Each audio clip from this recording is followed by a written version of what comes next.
आकाशवाणी मध्य प्रदेश से प्रस्तुत है प्रादेशिक समाचार। नमस्कार, समाचारों के साथ मैं धारणा सचदेव। सबसे पहले इस बुलेटिन के मुख्य समाचार। प्रधानमंत्री नरेंद्र मोदी ने आज चंडीगढ़ में राष्ट्र को समर्पित किए नए अपराध कानून। राष्ट्रपति द्रौपदी मुर्मू ने नई दिल्ली में दिव्यांगों के लिए काम करने वालों को किया पुरस्कृत। छतरपुर के डॉक्टर संजय कुमार शर्मा भी सम्मानित।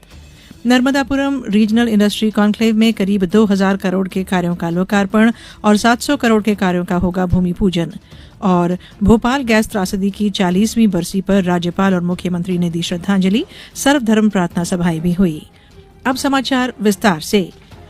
प्रधानमंत्री नरेंद्र मोदी ने आज चंडीगढ़ में नए अपराध कानूनों को राष्ट्र को समर्पित किया। इस अवसर पर केंद्रीय गृह मंत्री और सहकारिता मंत्री अमित शाह भी उपस्थित थे।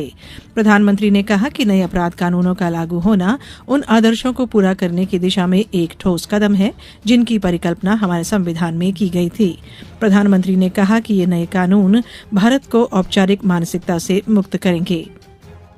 जब देश विकसित भारत का संकल्प लेकर आगे बढ़ रहा है, जब संविधान के 75 वर्ष हुए हैं, तब संविधान की भावना से प्रेरित भारतीय न्याय संहिता का प्रभाव प्रारंभ होना, उसका प्रभाव में आना एक बहुत बड़ी शुरुआत है।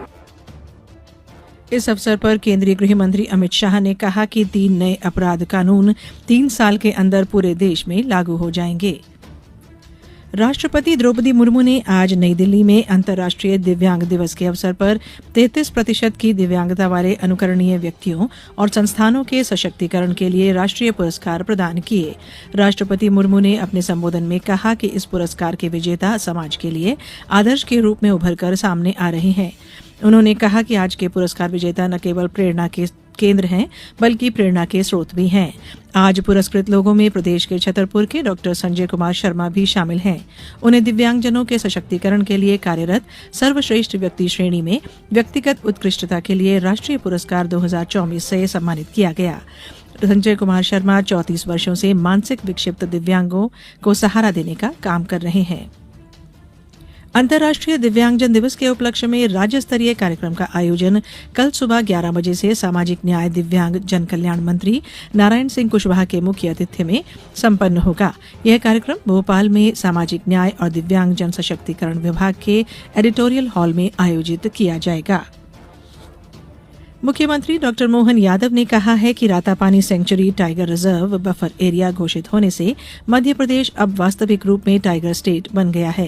केंद्र सरकार के अनुमोदन के बाद रातापानी मध्य प्रदेश का 8वां टाइगर रिजर्व क्षेत्र घोषित किया गया है। उन्होंने कहा कि प्रधानमंत्री नरेंद्र मोदी ने वन्य जीवों के संरक्षण और संवर्धन के लिए मध्य प्रदेश को हमेशा प्राथमिकता दी है और श्योपुर के कूनो में चीते और उसके बाद रातापानी को टाइगर बफर क्षेत्र घोषित किया है। रातापानी की विशेष बात यह है कि यह देश का एकमात्र ऐसा टाइगर रिजर्व है जो राजधानी के बेहद नजदीक है।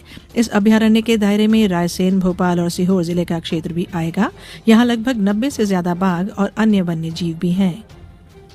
स्वास्थ्य और चिकित्सा शिक्षा विभाग में आयुक्त तरुण राठी ने प्रदेश के सभी नर्सिंग होम को निर्देश दिए हैं कि वे अपने अस्पताल की सभी चिकित्सकीय सेवाओं की रेट लिस्ट प्रमुखता से प्रदर्शित करें। उन्होंने कहा कि निजी चिकित्सालयों में काउंटर पर दर सूची का प्रदर्शन अनिवार्य है। रोगी या उसके परिवारजन द्वारा मांग करने पर दर सूची दिखाना अस्पताल प्रबंधन का दायित्व भी होगा। इसके अलावा यदि किसी अस्पताल को दर सूची में संशोधन करना हो तो इसकी लिखित सूचना मुख्य चिकित्सा और स्वास्थ्य अधिकारी को देना आवश्यक है। संशोधित दर सूची को भी प्रमुखता से प्रदर्शित करना होगा। आयुक्त राठी ने समस्त मुख्य चिकित्सा और स्वास्थ्य अधिकारियों को इसके अनुपालन सुनिश्चित करने के निर्देश दिए हैं। नर्मदापुरम जिले के आईटीआई महाविद्यालय में 7 दिसंबर को रीजनल इंडस्ट्री कॉन्क्लेव आयोजित की जाएगी। कॉन्क्लेव में मुख्यमंत्री डॉक्टर मोहन यादव आमंत्रित निवेशकों से राउंड टेबल मीटिंग करेंगे और निवेशकों से कंपनियों के प्रतिनिधियों से 1-to-1 चर्चा करेंगे। एमपीआईडीसी के कार्यकारी संचालक विशाल सिंह चौहान ने गूगल मीट के माध्यम से उक्त जानकारी देते हुए बताया कि कॉन्क्लेव में मुख्यमंत्री लगभग 2000 करोड़ के कार्यों का लोकार्पण और लगभग 700 करोड़ के कार्यों का भूमि पूजन करेंगे। राज्यपाल मंगूभाई पटेल आज भोपाल गैस त्रासदी की 40वीं बरसी पर दिवंगत व्यक्तियों की स्मृति में सेंट्रल लाइब्रेरी बरकतुल्ला भवन में आयोजित श्रद्धांजलि और सर्वधर्म सभा में शामिल हुए। सभा में दिवंगतों की स्मृति में विभिन्न धर्माचार्यों द्वारा पाठ किया गया। मुख्यमंत्री डॉ यादव ने भोपाल गैस त्रासदी के 40 साल पूरा होने पर दिवंगतों को श्रद्धांजलि अर्पित की है। एक जानकारी बताना चाहूँगा, मैं खुद भी यहाँ 40 वर्ष पहले जिस रात ये त्रासदी हुई उस दिन MLA रेस्ट हाउस में विद्यार्थी परिषद की एक बैठक में हम प्रदेश के कई पदाधिकारियों के साथ रात में ही रुके थे। इसलिए दूसरे दिन मैं उस स्थान पर भी जाकर हमने देखा था जहाँ गैस का प्रभाव आया था। बहुत कठिन, असंभव रहा। एक तरह से ऐसी त्रासदी जीवन में कभी देखी नहीं थी। ऐसी त्रासदी भोपाल और दुनिया ने देखी है। हम योग्य प्रकार से प्रयास कर रहे हैं कि ऐसे कभी कोई घटनाक्रम दोबारा न घटे। भोपाल गैस त्रासदी की 40वीं बरसी पर भोपाल स्टेशन पर स्थापित शहीद स्मारक पर मंडल रेल प्रबंधक देवाशीष त्रिपाठी ने गैस त्रासदी में शहीद हुए रेल कर्मियों को श्रद्धांजलि अर्पित की। वहीं भोपाल स्मारक अस्पताल और अनुसंधान केंद्र के 25वें वर्ष में प्रवेश करने पर संस्थान के योगदान को चिन्हित करने के लिए भारतीय डाक विभाग द्वारा आज एक विशेष आवरण जारी किया गया। Institute of quality and environment management services और इंस्टीट्यूट ऑफ पब्लिक एंटरप्राइजेस का प्रतिष्ठित Kalinga safety excellence award 2023 Madhya Pradesh power generating company के श्री सिंगाजी ताप विद्युत परियोजना को देने का निर्णय लिया गया है। विद्युत गृह को यह award large scale enterprises major industry category में मिलेगा। उल्लेखनीय है कि श्री सिंगाजी ताप विद्युत परियोजना ने अवार्ड के लिए निर्धारित सुरक्षा, स्वास्थ्य और पर्यावरण से संबंधित सभी मापदंडों को सफलतापूर्वक पूरा किया। देश में सबसे बड़े ताप विद्युत गृह के रूप में श्री सिंगाजी ताप विद्युत परियोजना की पहचान है।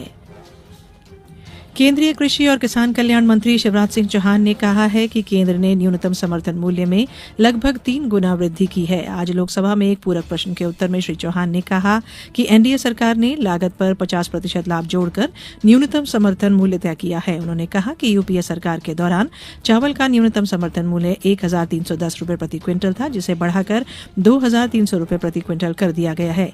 उन्होंने कहा कि ज्वार का न्यूनतम समर्थन मूल्य 1500 रुपये प्रति क्विंटल था, जिसे बढ़ाकर 3,371 रुपये प्रति क्विंटल कर दिया गया है। बाजरे की कीमत 1,250 रुपये से बढ़ाकर 2,625 रुपये प्रति क्विंटल और रागी की कीमत 1,500 रुपये से बढ़ाकर 4,269 रुपये प्रति क्विंटल कर दी गई है। अब कुछ समाचार संक्षेप में। सागर जिला मुख्यालय पर अग्निवीर सेना भर्ती रैली का आयोजन इंदिरा गांधी शासकीय इंजीनियरिंग कॉलेज में 5 जनवरी से 13 जनवरी तक किया जाना है। इस भर्ती रैली में शिवपुरी, दतिया, ग्वालियर, भिंड, मुरैना, श्योपुर, सागर, टीकमगढ़, निवाड़ी और छतरपुर सहित कुल 10 जिलों के उम्मीदवार सम्मिलित होंगे। पश्चिम रेलवे के रतलाम मंडल में समपार फाटकों के स्थान पर रोड ओवर ब्रिज या रोड अंडर ब्रिज का निर्माण किए जा रहे हैं। 2022-23 और वर्ष 2023-24 में कुल 35 समपार फाटकों के स्थान पर रोड ओवर ब्रिज का निर्माण कर फाटक को बंद किया जा चुका है। सीहोर जिले के कलेक्टर ने मकर संक्रांति के अवसर पर पतंग महोत्सव में चाइनीज मांझा, धातु और कांच से निर्मित डोर से होने वाली दुर्घटनाओं को देखते हुए प्रतिबंधित आदेश जारी किए हैं। सतना जिले में 3 दिवसीय पल्स पोलियो अभियान 8 दिसंबर से प्रारंभ होगा। इस अभियान में 0 से 5 वर्ष तक की आयु के 3,18,000 बच्चों को पोलियो ड्रॉप लगाने का लक्ष्य दिया गया है। श्योपुर में प्रधानमंत्री मत्स्य संपदा योजना अंतर्गत 4 मछली पालकों को मोटरसाइकिल प्रदान की गई। बड़वानी में आज आयोजित स्वरोजगारी मेले में निजी क्षेत्र की 5 कंपनियों द्वारा 31 युवाओं को रोजगार प्रदान किया गया।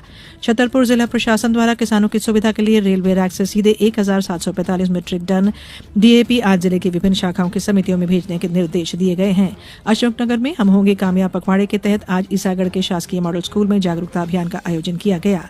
बैतूल में बांग्लादेश में अल्पसंख्यकों के धार्मिक स्थान जलाने जैसी घटनाओं के विरोध में बैतूल और मुल्ताई में आज प्रदर्शन किया गया।